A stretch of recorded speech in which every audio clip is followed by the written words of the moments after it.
Chris, why is that? Well, here's the thing. This will make sense to you. This has always been our perspective Can you of the hold Sea it of to Galilee. the camera? Sure. This has always been our perspective of the Sea of Galilee. It's that little blue dot. And then a little further down is the Dead Sea. That's what we think of if we've never been there, we know the map, right? Yeah. Now you talk to a person who's been there, and you would say, what do you want to know? Yeah. You want to know what it looks like from the north, south, east, west? What do you want to know? Yeah. What place is where and where is everything? If you have a good ability to kind of orient you get yourself. a lay of the land, the topography, Absolutely. everything when you're there. Well, you mentioned Carmel. Yeah. Okay, I can show where it is on the map, but I can tell you what it looks like with your eye. Yeah. Because if you're going to be standing on Carmel and you're going to look, there's not a lot to see basically to your west. The Mediterranean's out that way. So for you look for that one little cloud, right? There you go. That's what you want to do. But if you're going to look down the valley, people would know it as the Valley of Armageddon or the Jezreel Valley. It's right there. Right there. Sure. Right in front of them. Yeah. Exactly. So I, especially on a clear day, I can say, well, that is Megiddo right there, and further out in the valley, that's where that's Gilboa, and that's where Saul was he died there, and You're over able here to is look Nazareth. Look across the valley. Sure. And you see this mountain. Yes. Absolutely. Yeah, there's Nazareth, and on the other side is Tabor, and so you've just covered 3,500 years of history. And the important part of it is to be able to say, and by the way, just remember this, that Jesus grew up in that little town right there looking at the Valley of Armageddon as a That's child. amazing. Mind-blowing stuff when you start to, but see, then it starts to really take shape in the heart and the mind of the person. And so I was 30 years just about walking with the Lord, having never seen the land.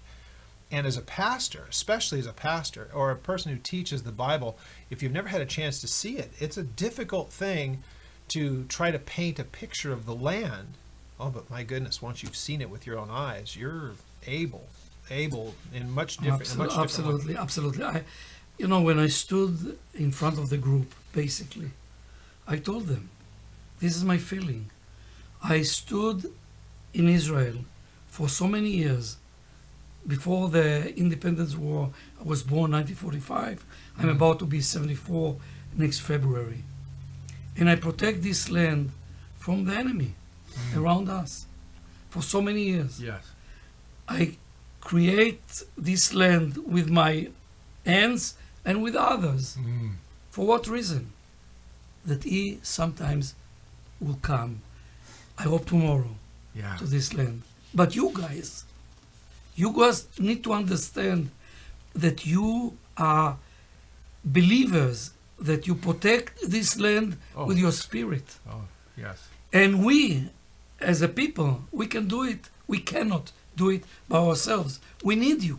Mm-hmm. You need to understand, it's not because we would like you to come only for the reason of the Bible, because we need you. Yeah. This you need to understand. And the combination between two of us, me and this side, and you on the other side, we will win the war. Yeah. The war that at the end of the war, Jesus will come. Isn't that Amen. He's a preacher. Yeah, yes. I'm not talking about preacher. I'm a believer, and You're a believer that this believes, is my yeah. ministry, and I love you guys. Love you very much.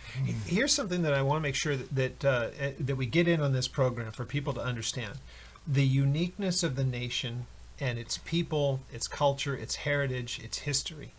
You're hard-pressed to try to find another example of a group of people, of a culture, of a language, of everything that makes a nation that has ever left the scene in the way that they had been, because we know that they were displaced from the land for some 1900 years.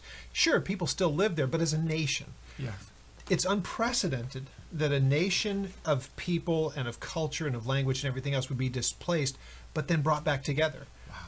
And we have that in the nation of Israel. It is without precedent. And it's exactly what God promised he would do. Well, guys, to me, Israel's also a melting pot. Mm-hmm. The Jews, have come back. Muslims that are there. I know there's over the years, from our perspective, a lot of people would say, I'm afraid to go to Israel. I look at them and say, well, I'm afraid to get in my car to drive down the street. But once you're there, I feel as safe there as driving around California. Speak to the audience a little bit, guys, about if you travel to Israel, how you just the safety and how much you can enjoy.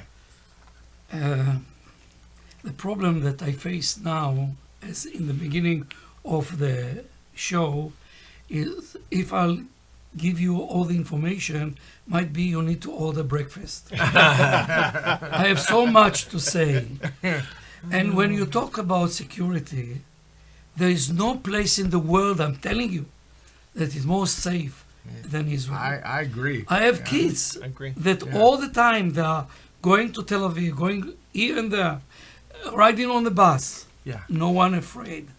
You know, at the end, on the farewell dinner, I talked to the crowd. I said, people, tell me a little bit of problem that you face. You walk in Jerusalem, in the old city of Jerusalem. You walk in the Sea of Galilee. You walk here and you walk there. Did you feel something wrong? Did you feel that you are not secure enough? They start to laugh at me. I said, what you are talking about? Israel is safe. And on top of it, we are trying to keep it safe. Sure. Once you land in Israel, from the time we meet you at the airport, you have your guide, your driver, your bus, your accommodation, and everything is yours. No one enter to the bus, no one interfere you. You are with your group of people that are going all over Israel. So you are pretty safe.